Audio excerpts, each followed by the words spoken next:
Nak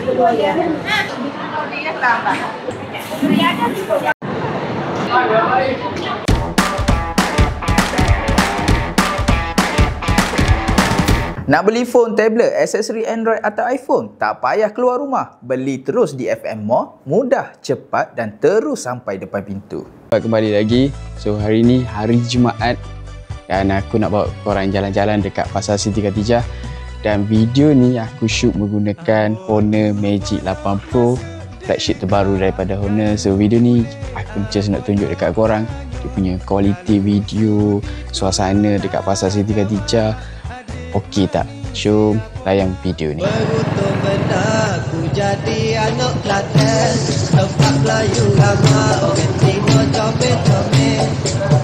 So hari Jumaat ni biasanya dalam bandar Kota Baru ni dia akan ada macam pasar pagi lah orang panggil, pasar tani.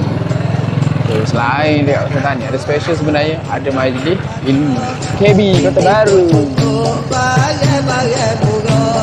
Satu tips kalau korang nak datang dekat sini, datanglah dengan motor. Sebab apa kat sini time ni sekarang jam 9.30 memang tengah pack, orang datang kat pasar memang susah nak park kereta.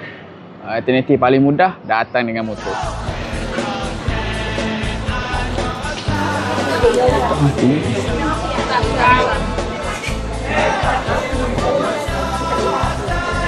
Sedap ni.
Pasar Siti Khatijah ni macam one stop center yang mana korang boleh dapatkan macam-macam. Kalau datang pagi ada tempat-tempat kuih, tempat sarapan, ada juga tempat untuk beli barang keperluan macam barang basah, ayam, ikan atau sayur-sayur. Lepas tu ada juga tempat jual kain ataupun tempat korang nak cari makan pun ada.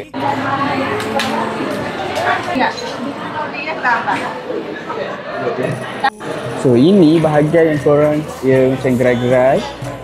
So korang boleh datang makan dekat sini lah. Ini okey, pakai legend dia kata. Ini dah bye-bye pun.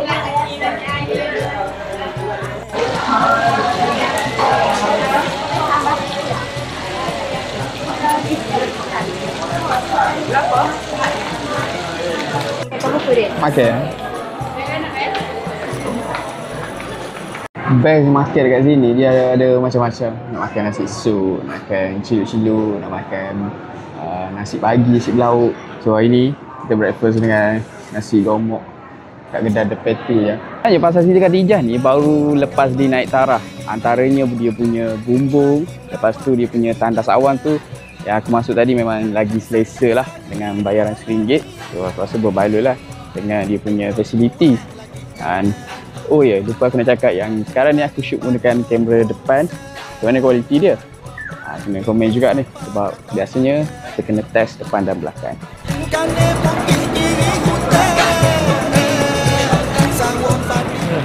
So, dah kita ambil brokoli, tomato dengan sawi. So, apa lagi nak? Mana beda?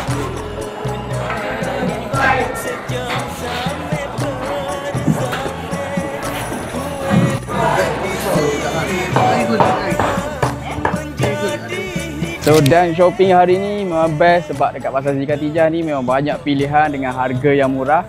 Pada korang yang pernah datang dekat sini, cuba korang komen macam mana pengalaman korang. So dan soalan penting, macam mana prestasi pada kamera Honor Magic 8 Pro ni, cuba korang komen juga. Dan kalau korang berminat nak dapatkan smartphone ni, boleh beli. Aku dah sediakan link dekat bawah dan aku akan bagi free gift special dekat korang. Kita jumpa next video. Dan terima bye. Jaga Gadget Solution.